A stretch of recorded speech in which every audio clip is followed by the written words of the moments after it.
Metanomics is brought to you by Remedy Communications and Doosan Writers Metaverse. So there are a number of books that you mention in your book that were very influential in Linden Lab, and I always love to get academics to talk about books. So let me just run through the titles, and you can talk about how you see them as being influential. The first is Malone's The Future of Work. Right. I always think of that in connection with James Surowiecki's The Wisdom of Crowds, and both of them were... Yeah, which is the next one on the list, but string them I together. mean, if I can talk about them together, yes, they circulated around Linden Lab. All these books that you're raising did.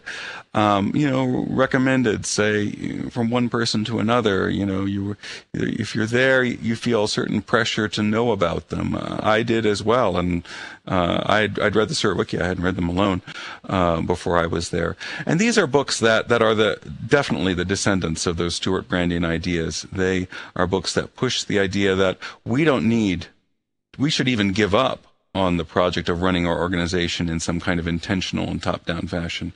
We should instead trust the crowd, trust the collective wisdom of letting a lot of people decide, letting a lot of people choose what they want to do, what they think is important.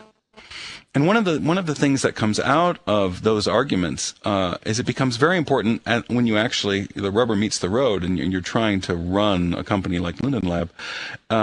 The devil is in the detail of what is the mechanism. All right, so now we all believe, we have a conviction that this kind of collective wisdom is what should guide our company. It will be a better guide to our company than any charismatic CEO, than any traditional bureaucratic structure. That was the idea at the time. But what's the mechanism? How can you possibly tap into that collective wisdom in a reliable way? So those books were kind of in the background there. And then what you saw frequently around Linden Lab, not just for themselves, but also for Second Life, were attempts to contrive through technology often game-like systems that would incent participation so that the people participating in them would each generate certain kinds of results and outcomes, and that in aggregate those results and outcomes would divine, they would reveal what the collective wisdom was. The best example is the chess ranking algorithm, and I use it frequently, but it's too perfect to avoid. They had recently moved from an older system of organizing their work called achievements and objectives to putting all of the tasks that everyone in the company was doing into Jira, their software management development tool. And of course, actually, not all tasks could be in Jira, but that's probably a conversation for another day. But the mandate was that all would be in Jira.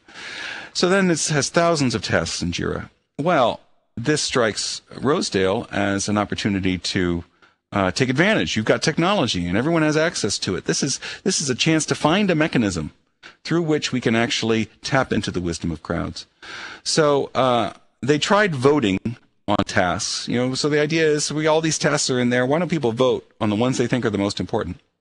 But it's very revealing that a straight-ahead vote was not acceptable around Linden Lab. It created too many social effects. Again, think back to that notion of the individual acts without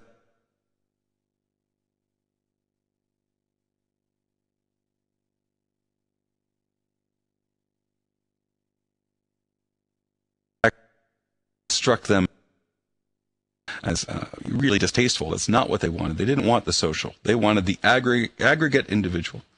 So they programmed a chess ranking algorithm behind the scenes. There's a web page that all employees were told to go to. And it would bring up two tasks for you, two tasks from this thousands of Jira tasks. And you would pick which one you thought was more important. And you were effectively picking the winner of a chess game between these tasks. So then, in aggregate, because of the way the chess ranking algorithm works, and it's famous for it, it would, after a bunch of people doing this 10 times a day for several days, it would generate an emergent ranking of what the most important tasks were, most important to least important for the company. At least that was the theory. But it wasn't legitimate. When you looked at the list, when you saw what was on the top, it didn't ring true socially.